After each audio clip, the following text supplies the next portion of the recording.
고린도후서 4장 13절부터 18절 말씀 마음을 집중하시고 한 목소리로 읽어보시겠습니다.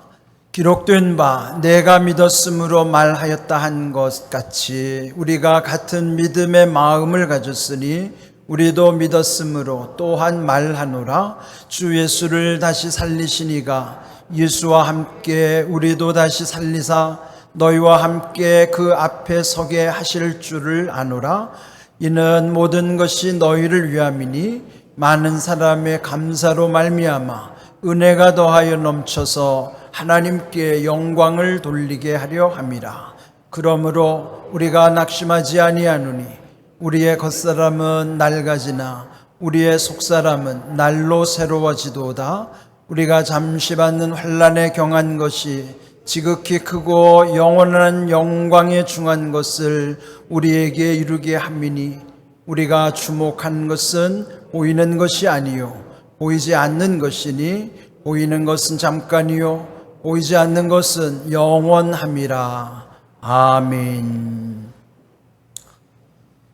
벌써 6월이 되었습니다. 올 한 해도 절반에 이르고 있는 것이죠. 세월은 참 빠른 것 같습니다. 지금쯤이면 삶이 좀 고단하게 느껴지는 분들도 있을 거예요.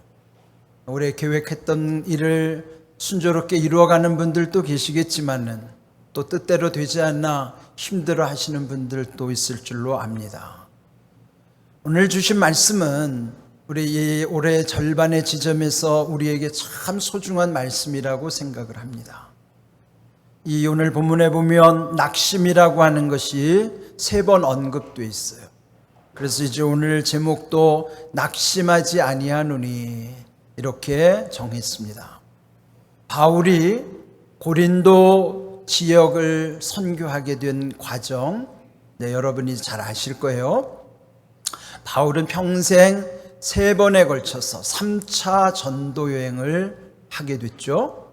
그런데 이제 이 고린도에 가게 된 것은 2차 선교 여행 때였어요.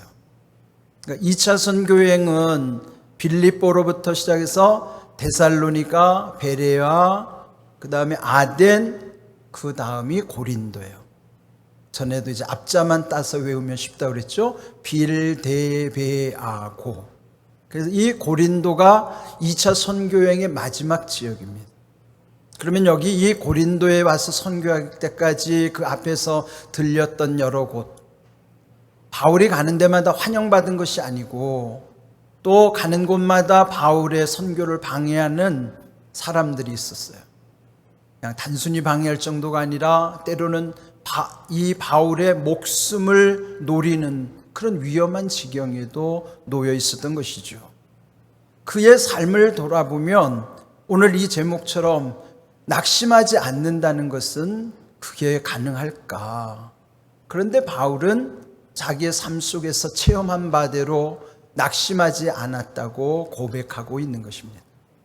우리는 그 바울이 왜 낙심할 수밖에 없는 환경 속에서도 낙심하지 않았는가? 그 믿음의 비법을 배워야 되는 거예요. 바울이기 때문에 할 수 있는 것만이 아니라 우리 모두가 할 수 있는 거예요. 바울이 할 수 있는 것은 우리도 할 수 있다는 것을 먼저 우리 마음에 새기고 이 말씀을 한번 쭉 따라오시면 좋을 것 같아요. 먼저 낙심이란 뜻이 뭘까요? 낙심, 어떤 바라던 일이 이루어지지 않아서 마음이 상할 때, 흔히 이제 그렇게 정의를 내리는데 좀 더 쉽게 표현하는 것은 한문 그대로를 한번 생각해 보는 거예요. 한문으로 낙이 떨어질 낙자고 마음심, 즉 떨어지는 마음이 이렇게 처지는 것이죠. 그래서 이 살아가다 보면 이렇게 낙심할 때가 우리 삶 속에서도 참 적지 않습니다. 오늘 이 말씀에서 보면 낙심할 수 있는 여러 가지 환경이 있음에도 불구하고 이 바울은 낙심에 대한 근본적 원인을 제시해 주는 거예요. 4절을 보시면 읽지 않았지만 4절에 그 중에 이 세상의 신이 믿지 아니하는 자들의 마음을 혼미하게 하기 때문이라. 혼미라는 말은요, 이 혼자가 어두울 혼자, 미는 미혹해 할 미자거든요. 그러니까 어두워져서 미혹은 이게 거짓으로 속이는 거예요. 그러니까 이 세상의 신들, 즉 하나님을 대적하는 우상들과 마귀 귀신들은 하나님이 우리와 함께 하시는 것으로부터 방해하는 것들이에요. 그래서 믿지 않는 자들의 마음을 어둡게 하고 속이게 하는 거예요. 그 원인은 이 세상의 신들 때문에 우리 자신들이 마음이 혼미해질 때 낙심에 빠지기가 쉽다고 하는 것입니다. 또 오늘 이 앞에 고린도후서 3장 17절에서 바울은 주는 영이시니 주의 영이 계신 곳에는 자유가 있느니라. 자유라는 것은요, 그 마음에 눌려있던 것, 묶여있던 것, 상한 것, 이런 것이 다 제하여진 상태가 자유한 그런 마음이에요. 그러니까 이 세상의 신이 믿지 않는 이들의 마음을 혼미케 하는 것과는 달리 바울은 주의 영이 늘 함께 하시기 때문에 그는 자유할 수 있었던 거예요. 오늘 우리도 이 세상에 많은 영향력이 있다 하더라도 그 영향력을 차단할 수 있는 것은 주의 영이 함께 하실 때예요. 성령님이 우리와 함께 하시면 우리 안에는 마음이 자유하기 때문에 그 마음은 혼미할 수도 없지만 묶인 것도 눌린 것도 상한 것도 다 회복이 되게 하시는 거예요. 여러분, 항상 자유케 하시는 주님의 영, 하나님의 영, 그리스도의 영, 성령님이 여러분 가운데 늘 함께 하시기를 바랍니다. 자, 오늘 이 말씀을 보면 다 읽지 않았어도요, 전체 이 4장이 맥락을 같이 하고 있는 거예요. 여기 보면 4장 1절과 8절과 16절에 낙심하지 않는다는 표현을 강조하고 있어요. 그런데 오늘 이 8절 9절에 보면 우리의 형편에서 보면은 누구든지 낙심할 수 없는 그 환경이 있었단 말이죠. 바울도 그 과정을 거쳤지만 그는 낙심하지 않았어요. 오늘 여기 8절 9절에 보면은 네 가지를 바울은 강조하는데 그것은 말로만이 아니라 바울이 실제 현장에서 겪었기 때문에 그렇게 담대하게 증거하는 거예요. 8절 먼저 보실까요? 우리가 사방으로 우겨쌈을 당하여도 쌓이지 아니하며. 사방으로 우겨쌈을 당했다는 것은 동서남북 길이 다 막혔다는 거예요. 그러면 이 사방으로 우겨싸였을 때 우리는 낙심할 수밖에 없죠. 왜 그럴까요? 길이 없잖아요. 다 막혔으니까 길이 없는 것이죠. 그런데도 쌓이지 않는 것은 바울은 환경 이전에 늘 하나님을 향했던 것이죠. 하나님을 바라보려면 어떻게 해야 돼요? 사방을 보는 게 아니라 위를 바라봐야 되는 거예요. 하나님을 향하는 그 방향은 절대로 누구도 막을 수가 없어요.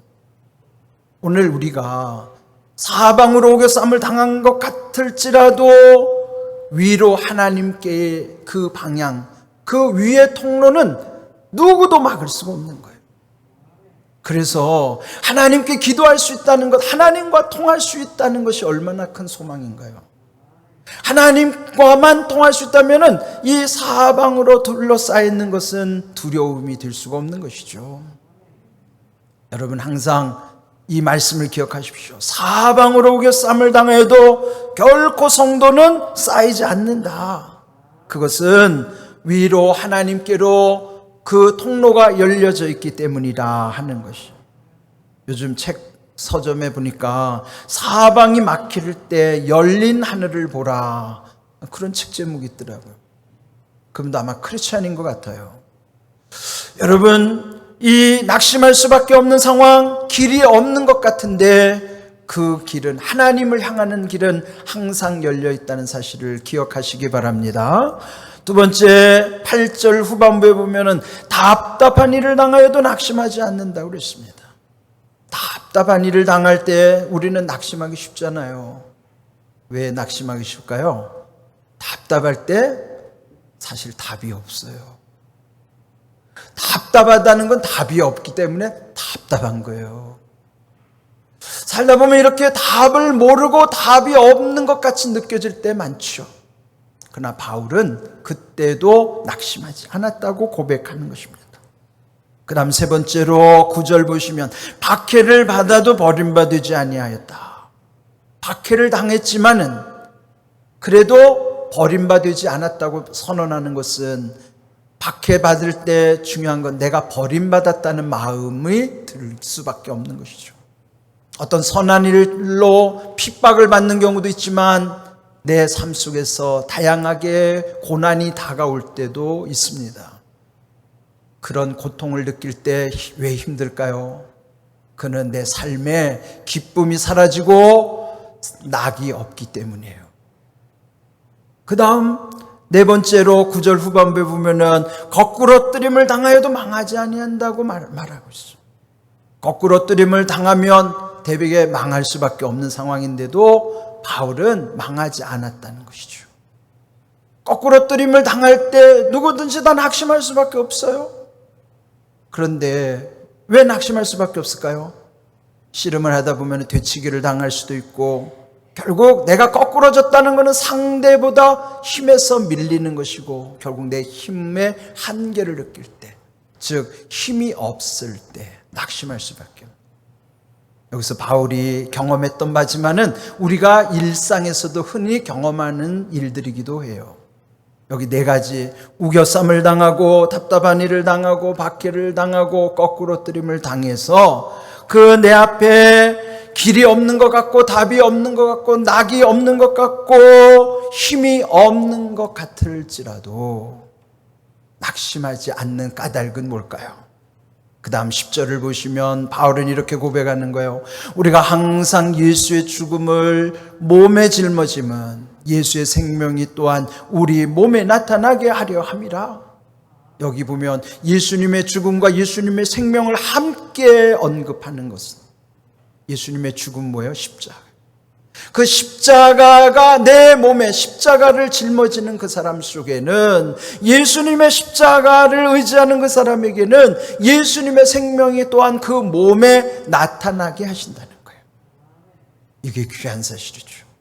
십자가의 능력이 우리를 죽음에서 건질 뿐만 아니라 십자가의 능력은 우리를 다시 우리 몸에서 예수님의 생명이 드러나게 하시는, 나타나게 하심을 말씀하고 있고 바울은 그렇게 그 모든 낙심할 수밖에 없는 환경을 다 이겨낼 수가 있었던 것입니다. 오늘 이 말씀 가운데 결국 16절 그러므로 우리가 낙심하지 아니하노니, 그러므로라는 것은 뭘까요? 이 고린도후서 후반부의 결론이에요. 고린도후서 4장 전체 결론, 그러므로 우리가 낙심하지 않아야 하는 이유는 우리의 속사람은 우리의 겉사람은 낡아질지라도 속사람은 날로 새로워지기 때문이라 하는 거예요. 여러분, 여기에서 겉사람과 속사람이 다른 사람이 아니에요. 똑같은 한 사람이에요. 똑같은 한 사람인데 바울은 겉으로 보여지는 사람, 보여지지 않는 속사람을 구분하고 있는 거예요. 이게 여러분 용어를 잘 들으셔야 돼요. 분리될 수 없으나 구분하는 것입니다. 여러분, 우리 몸도 보세요. 분리시키면은 죽어요. 이 몸을, 이게 목 따로, 몸 따로, 이 사지를 따로 분리를 시켜버리세요. 그러면 어떻게 이게 죽는 거죠. 그런데 분리되지는 않을지라도 구분은 할 수 있잖아요. 아, 여기는 머리구나, 여기는 몸이구나, 여기는 사지구나. 그럼 얼마든지 구분이 가능하죠. 그렇습니다.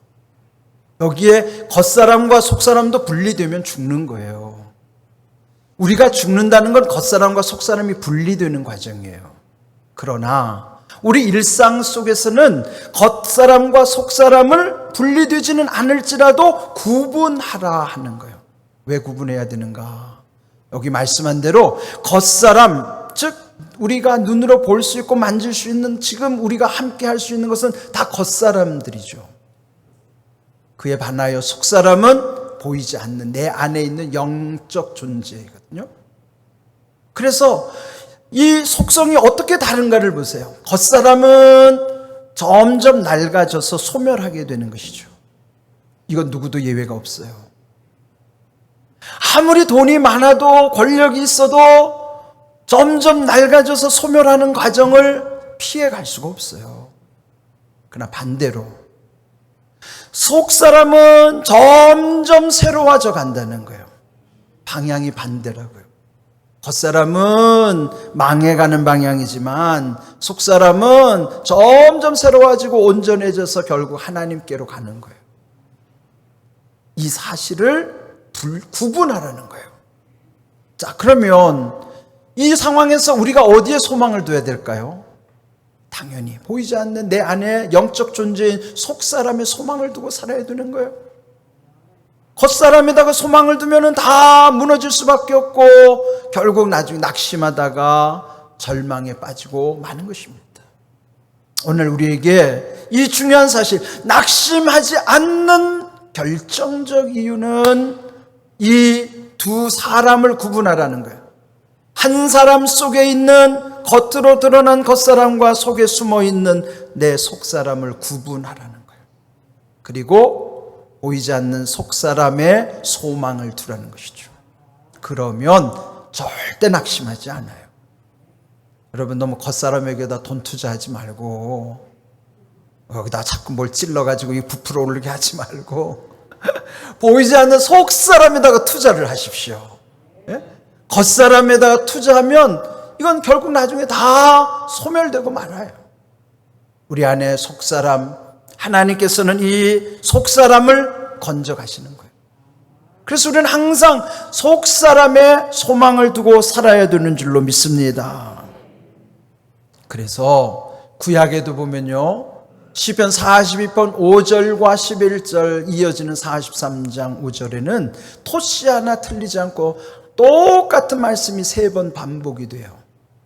내 영혼아, 네가 어찌하여 낙심하며 어찌하여 내 속에서 불안해하는가? 너는 하나님께 소망을 두라. 이게 뭐냐면 자문자답이에요. 자기가 묻고 자기가 답하는 거예요. 여기서 보세요. 내 영혼 할 때 나는 누구예요? 나는 겉사람이고 영혼은 속사람이에요. 나의 겉사람이 내 속사람에게 지금 묻는 거예요. 속사람아, 어찌하여 낙심하며 어찌하여 불안해하느냐?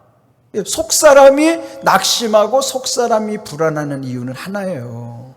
하나님을 멀리하면, 하나님을 떠나면, 하나님을 만나지 못하면 내 안에 속사람은 낙심할 수밖에 없고 불안할 수밖에 없습니다. 그래서 여러분, 이게 겉사람과 속사람은요, 반응도 달라요. 여러분, 전도할 때 되게 막 그 사람이 반대하는 경우가 참 많죠. 막 이렇게 거부하고. 자, 그러면 그렇게 막 강력하게 반대하고 거부하는 것은 겉사람의 반응일까요? 속사람의 반응일까요? 아직 분별이 안 되세요? 겉사람은 하나님과 멀어지고 싶어 해요. 쾌락을 좋아하고 죄 짓는 거를 겉사람은 참 좋아해요. 그러니까 여러분이 말씀을 전할 때 또 그 사람이 부정적인 모습을 보이는 거는 그거는 100% 겉사람의 반응이에요. 속사람은 하나님을 갈망하게 돼 있어요. 하나님을 만나야만 해요. 그래서 여러분이 전도할 때 낙심하지 말아야 될 이유는 그가 겉으로 반대했다고 낙심할 필요 없어요. 그 속에 속사람은 끊임없이 하나님을 찾고 있다니까요. 그래서 우리가 어떤 일을 하든지 겉사람과 속사람을 먼저 구분해야 됩니다. 여러분이 가정에서나 우리 관계에 있어서도요, 서로 시기 질투하고 때로는 막 싸움이 있고 그런 거는 다 겉사람의 현상들이에요. 그러니까 그것도 구분해야 돼요. 그 사람이 막 나한테 안 좋게 한다고 그래서 낙심할 이유도 없어요. 왜? 그 속사람과 겉사람을 구분하면 겉으로 드러난 반응이 그 속사람이 아니라는 거예요. 그래서 여러분 먼저 구분해야 되는 거예요. 오늘 이 말씀 속에서 그 속사람이 불안해하고 낙심하는 것은 하나님과의 관계에서 있기 때문에, 그래서 강조하는 것은 너는 하나님께 소망을 두라 하는 말씀. 하나님께 소망을 두는 사람은 절대로 낙심하지 않습니다. 이건 믿으시기 바랍니다.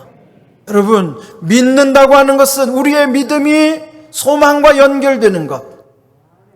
고린도전서 13장 13절 바울이 강조했던 것처럼 믿음, 소망, 사랑 이 세 가지 항상 있을 것이라고 한 것처럼 우리의 신앙에는 이 3요소 빠지면 안 되는 거예요. 신앙의 3요소는 항상 있어야 되는 것인데 그 순서가 믿음, 소망, 그리고 사랑의 관계죠. 한문으로 신앙 생활할 때 신앙이 무슨 뜻일까요? 신은 한문으로 믿을 신자예요. 믿음이죠, 믿음. 앙할 때, 앙은 뭔 앙자죠? 우러를 앙자예요. 그게 뭐예요? 소망이에요, 소망. 그러니까 신앙은 좀 구체적으로 말하면 믿음과 소망의 관계가 신앙이에요. 그래서 믿음이 소망으로 연결될 때만이 거기는 반드시 하나님의 사랑으로 흘러가게 돼 있어요. 그래서 하나님의 사랑의 능력이 우리 가운데 올 때 그 모든 것이 회복되기 시작하고 온전해지기 시작하는 거예요.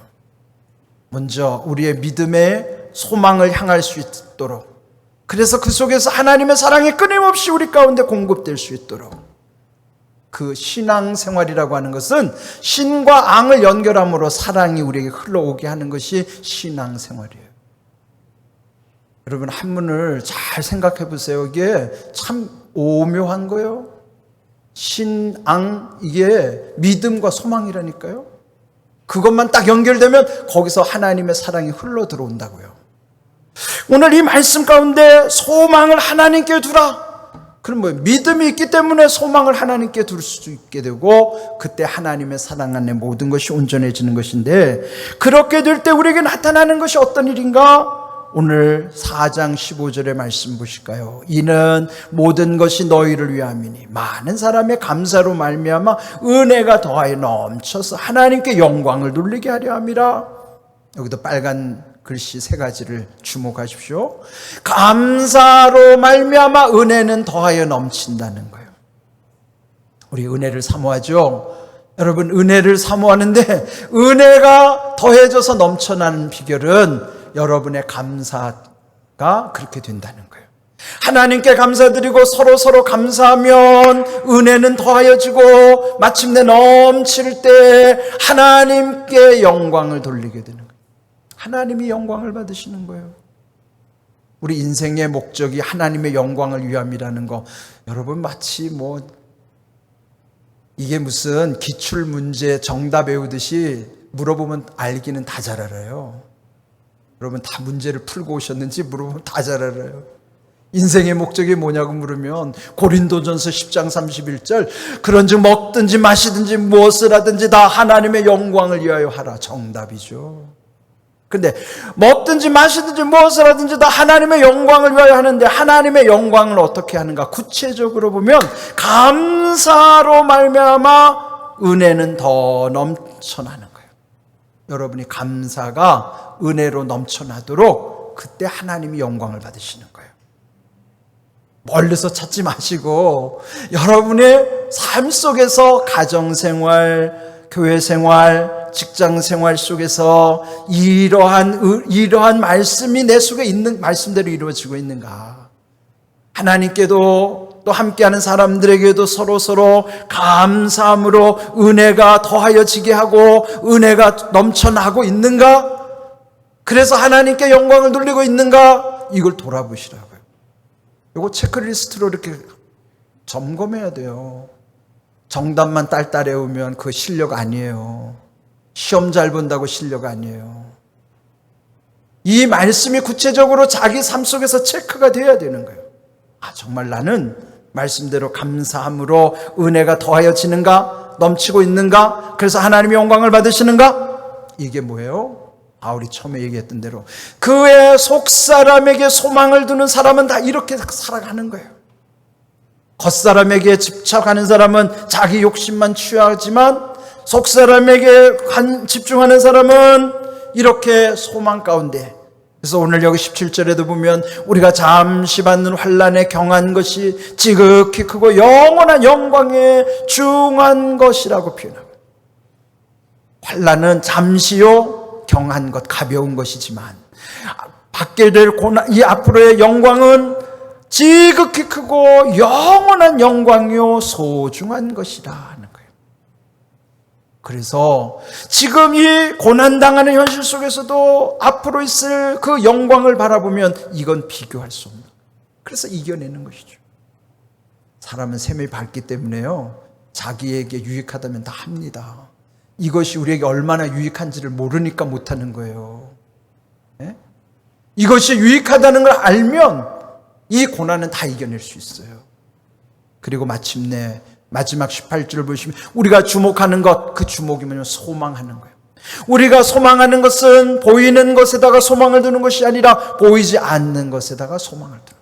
보이는 것은 잠시 지나가는 것이지만 보이지 않는 것이 영원하기 때문에 우리의 소망은 보이는 것에 두는 게 아니라는 거예요.